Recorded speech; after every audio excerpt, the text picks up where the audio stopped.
Hey, this is Bert, and I know you guys have all been waiting to hear what I have to say about the new momow NADON figure that was just released in the Vintage Collection.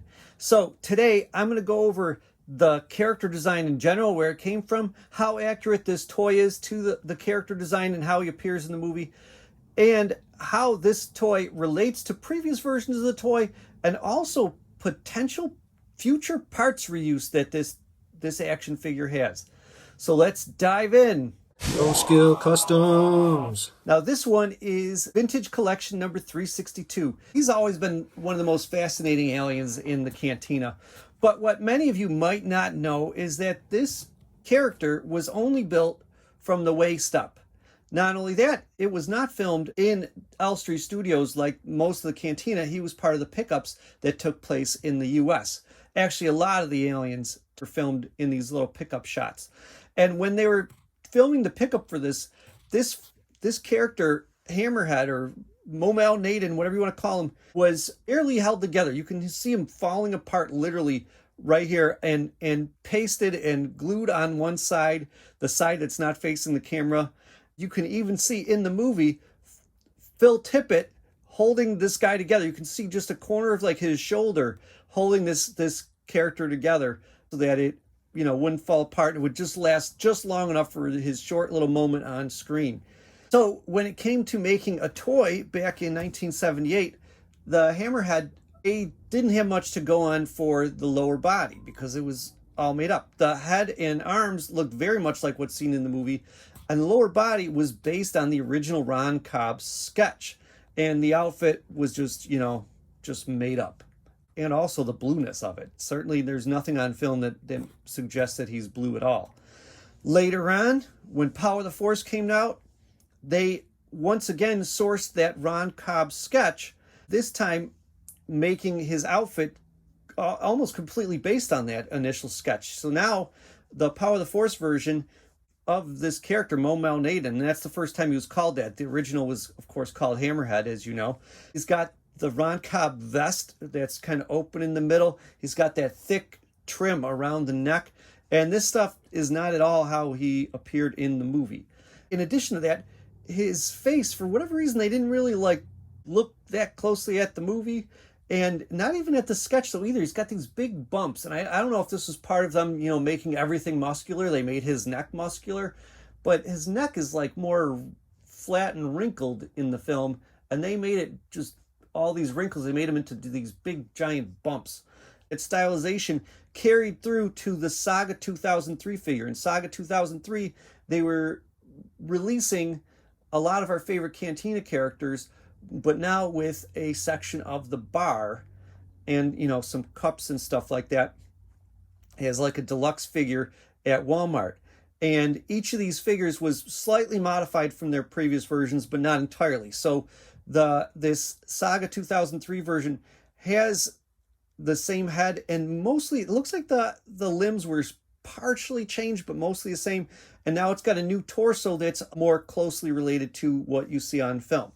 But he's still got the bumpy musculature underneath his neck, and he's still not wearing any pants. But that's how the Ron Cobb's original sketch was. But now his outfit, this torso that they sculpted just for this 2003 release, is more closely based on what we see in the movie. Then in 2006, still the Saga collection, or a different Saga collection, however you want to see it, they released what really most of us thought was pretty much the ultimate momow NADON figure, and I absolutely loved it. He's now got the short sleeves like you see in the movie. He's got the tied hood, but once again, his waist down is completely made up. There's nothing to go on because it literally did not exist on film. They're still honoring Ron Cobb's leg and feet designs, but now they made up this sort of like belt. He's got a little pouch for his change in the front. He's got a rope. He's got a sax kind of hanging down from the back. I imagine that's got his dice in there. Then he's got one little pocket on the back as well. It's as if he's wearing now a tunic that kind of hangs down below his belt. And then he's got like short pants on underneath that are brown. If you look at this 2006 version of momow NADON, if you just look at him without looking at a photo from the movie, you would think that he is a precise copy. He just really, they captured the mood and vibe of the film prop, but closer inspection reveals that he could have been actually more accurate. And that's what they did with this new vintage collection one. They really pushed for accuracy.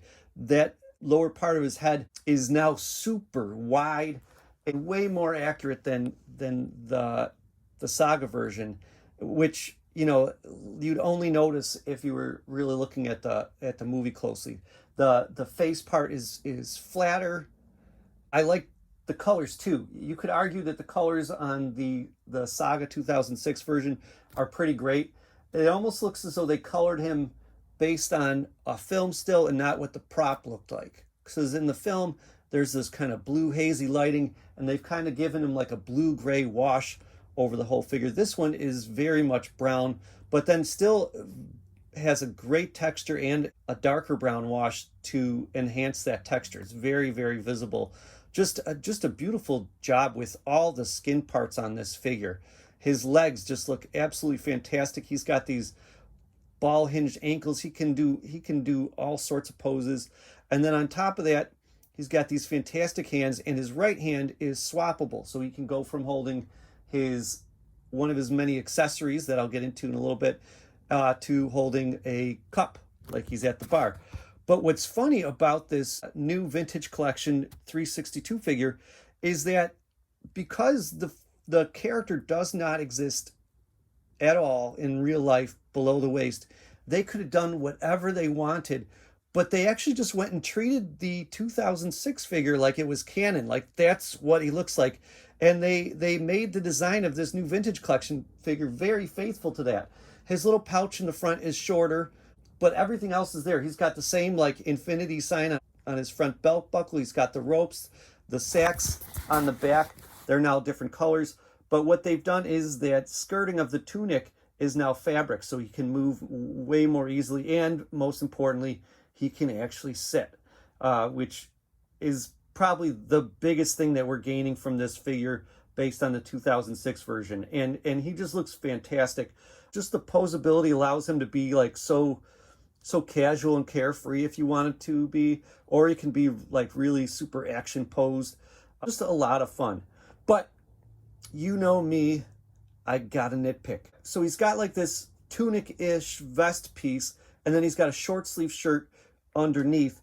I think the short sleeve shirt and the hood are both Jawa parts. Like in real life, when they filmed the pickup shots, they took the Jawa hood, which I didn't realize was removable. And here I was griping about how they left this removable separate hood look on the newest vintage collection Jawa, when actually some of the hoods were separate pieces from their cloaks. I always thought they were hooded robes on all these Jawas, and I think some are, but there's definitely some that aren't. I found this picture right here that reveals that having a tied hood on with the extra ties hanging down the back is exactly how some of these Jawas looked.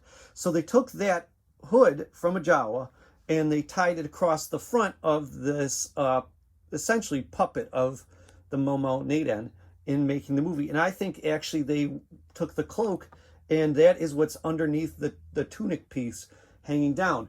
So my gripe is this hood is a really light orangey red.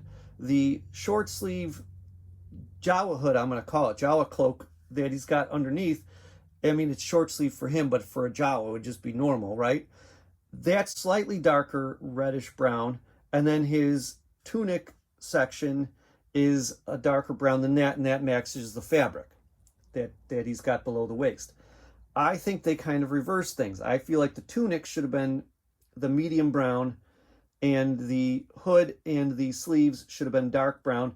And I understand why they didn't do this. There could have actually been another section, a little section just at the base of his neck of even darker brown, almost black fabric underneath.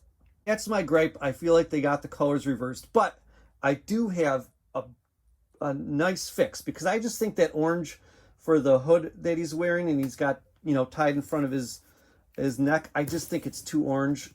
What I've done is I've actually slid the hood thing off of the Saga version, popped off the head of my Vintage Collection version, and put the hood on, and then popped the head back on. And the hood now matches the tunic, which it's not really supposed to. It's really supposed to match those sleeves. But I just like the way the whole darker appearance looks better. So personally, I like this better than what they gave us. And honestly, that is my only gripe, is I feel like they got the colors reversed and they went way too orange with that hood. Everything else about this figure is phenomenal, except for one thing that I didn't bring up yet, and that is the fact that they made him a deluxe figure. Okay, I really think this could have just been a normal figure, but they went and kind of honored all the previous versions of MOMAW NADON and added accessories from each one. So with this figure, you get the blaster, just like the original Hammerhead toy from 1978 came with an Imperial blaster. Then they gave him also the giant two-barreled gun that the Power of the Force version came with. This is, I think, slightly smaller. I don't have my Power of the Force one anymore to compare, but I think this is slightly smaller. Then they gave him the staff, and this is also slightly modified as well. The staff of the 2006 Saga version is included as well. Because they gave him all these bonus accessories and the cup and extra hand so he could hold different objects, because they gave us all that, they made this a deluxe and therefore more expensive figure. So this is a $25 figure rather than the $17.99, $18 figure. So there's that. But to make matters worse, and this doesn't really affect me, but I know this affects a lot of the collecting community, they didn't just make him a deluxe figure on a regular size card back. They had to justify his deluxeness by making the card back extra big too. And I don't know if that's just to distinguish him on the shelf or what, but they could retire this. 2 seconds later. We did hear you, and we are going to that 6x9 for any future deluxe items coming your way. It's a little too late for this figure, but it looks like they are going back to the 6x9 format for any and all future deluxe figures, which I think a lot of carded collectors will appreciate. But what can you do about this figure? Well, my thought is, you know, maybe somewhere down the line they'll make one in the 6x9 format and they'll eliminate some of the extra accessories that he's come with that you know, justified his deluxeness. But what you could do right now is you could pick up the Cantina Adventure set, which I know you're doing anyways, and just carefully open up the bubble from the top from that MOMAW NADON. Oh, I'm sorry, that Hammerhead figure. Slide him out, pop him out of the tray, put this guy in the tray, and you'll have a really nice vintage collection piece that fits in with all the rest of the ones that you have already. So that's my thought for that. To sum things up, love this figure. I absolutely do. Such a fun figure to play with and pose. I would like to see them make more of these bizarre aliens in the vintage collection. I think the most bizarre previous aliens that they have are Yoda and the Gamorrean Guard, but most of the other aliens that they include are Cathabas, are Klaatu's, Wolves, Weequay, all those guys. Those vintage collection figures, they're very human-like. They have human-like hands, human-like feet. Just, I love having a superposable, bizarre alien. Oh, and I never mentioned what they could possibly use this figure for. And I hope, I'm crossing my fingers that they do this. This guy is perfect to make Lax of Wrack because, just like I suspect Hammerhead is wearing a Jawa cloak, Lax of Wrack actually was for sure wearing a Jawa cloak over top of a longer sleeve shirt. So my thought is, take the legs, the waist section of this guy. You got to remake a torso. The torso will not work, but take the upper arms, the upper legs, the waist section that connects it all. Keep the arm pieces the exact color that they are. You're about a third of the way, maybe even half the way towards having a really nice, super articulated Lax of Wrack figure. So please consider this, Hasbro. It saves you money. I know you like the parts reuse. This is an easy one. This has been Bert. I'll see you next time.